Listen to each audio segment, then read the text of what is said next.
नमस्कार दोस्तों, क्या आप कल्पना कर सकते हैं बॉलीवुड की एक ऐसी फिल्म जिसकी शूटिंग आज शुरू हो और रिलीज हो पूरे 10 साल बाद।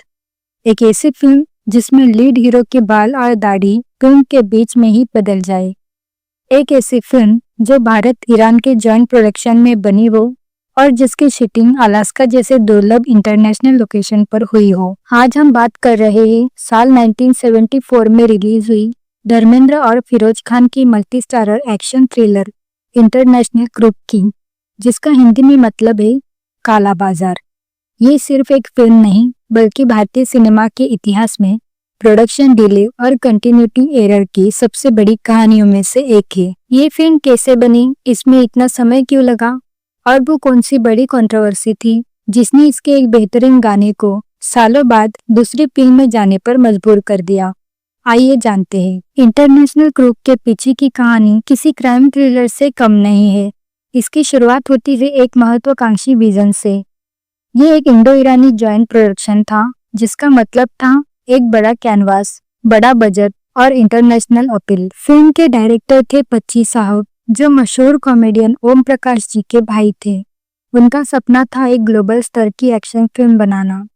फिल्म की शूटिंग 1974 में रिलीज होने से लगभग एक दशक पहले यानी 60 के दशक के मध्य में शुरू हुई थी, लेकिन किन्हीं अज्ञात कारणों से, शायद फाइनेंसिंग या स्टार्स की डेट्स की समस्या के चलते, शूटिंग में एक लंबा 10 साल का ब्रेक आ गया। जब शूटिंग दोबारा शुरू हुई तब तक हमारे स्टार्स धर्मेंद्र और फिरोज खान का लुक पूरी तरह से बदल चुका था।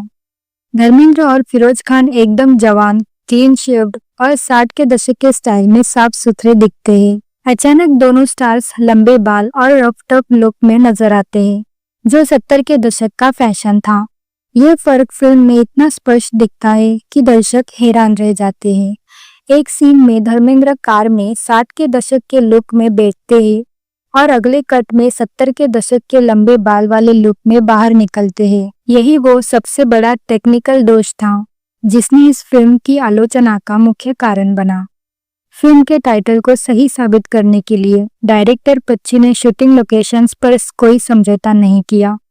ये उस दौर में एक बहुत बड़ी बात थी कि कोई हिंदी फिल्म इतनी दूर की शूटिंग करे। ये शायद पहली हिंदी फिल्मों में से एक होगी जिसकी शूटिंग सुदूर अलास्का के बर्फीले इलाकों में की गई थी, जो फिल्म के इंटरनेशनल नाम को जस्टिफाई करता है। ईरान के साथ संयुक्त निर्माण होने के कारण तेहरान के खूबसूरत लोकेशंस पर भी शूटिंग हुई। फिल्म का एक खास गाना हुस्न ए ईरान यही शूट किया गया था, जिसमें ईरानी एक्ट्रेस आजर ने एक बेली डांस किया था। कुछ एक्शन और सीक्रेट मीटिंग के सीक्वेंस लंदन में भी फिल्माए गए।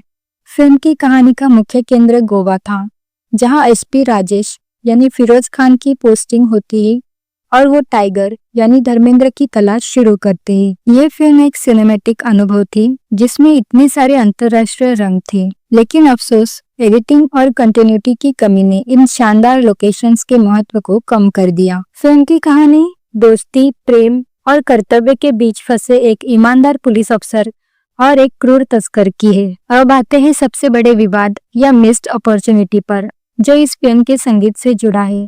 इंटरनेशनल ग्रुप का संगीत हिंदी सिनेमा की मशहूर जोड़ी शंकर जयकिशन ने दिया था। पूछा जो प्यार क्या है, ये गाना किशोर कुमार और रानू मुखर्जी की आवाज में रिकॉर्ड हुआ था, लेकिन कई रिपोर्ट्स के मुताबिक ये बेहतरीन गाना इंटरनेशनल ग्रुप में इस्तेमाल ही नहीं किया गया। ये गाना एक बेहतरीन रोमांटिक धुन थी जिसे कई लोग मानते हैं कि अगर फिल्म में ये सही जगह पर इस्तेमाल होता तो ये क्लासिक बन सकता था। डायरेक्टर पच्ची ने इस गाने को इस फिल्म में इस्तेमाल न करने की गलती की और फिर ठीक 8 साल बाद 1982 में अपनी दूसरी फिल्म वक्त वक्त की बात में इसका इस्तेमाल किया। सिनेमा के इतिहास में पूछा जो प्यार क्या है को एक ऐसा उदाहरण माना जाता है जहां एक बेहतरीन धुन को उसके सही समय पर सही फिल्म में इस्तेमाल करने का मौका गवा दिया। इंटरनेशनल ग्रुप एक high risk high reward project था जो प्रोडक्शन डिले के कारण अपनी चमक खो बैठा। फिल्म पर बहुत पैसा खर्च किया गया, लेकिन एक्टिंग के स्टाइल और कलाकारों की परफॉर्मेंस उस पैसे से मैच नहीं कर पाई। ये फिल्म फ्लॉप नहीं हुई, ये सुपरहिट भी नहीं हुई, ये बॉक्स ऑफिस पर केवल एवरेज साबित हुई।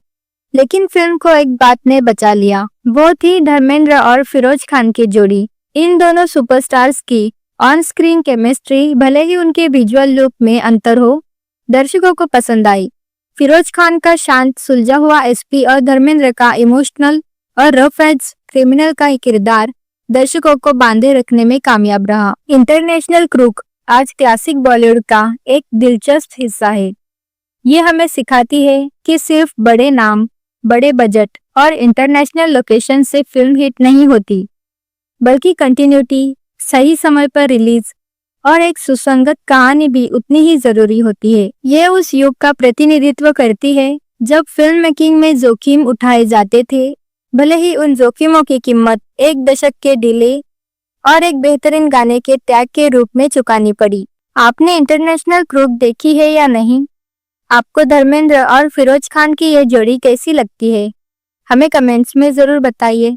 और बॉलीवुड की ऐसी ही भूली बिसरी कहानियों को जानने के लिए हमारे चैनल को सब्सक्राइब करें। धन्यवाद।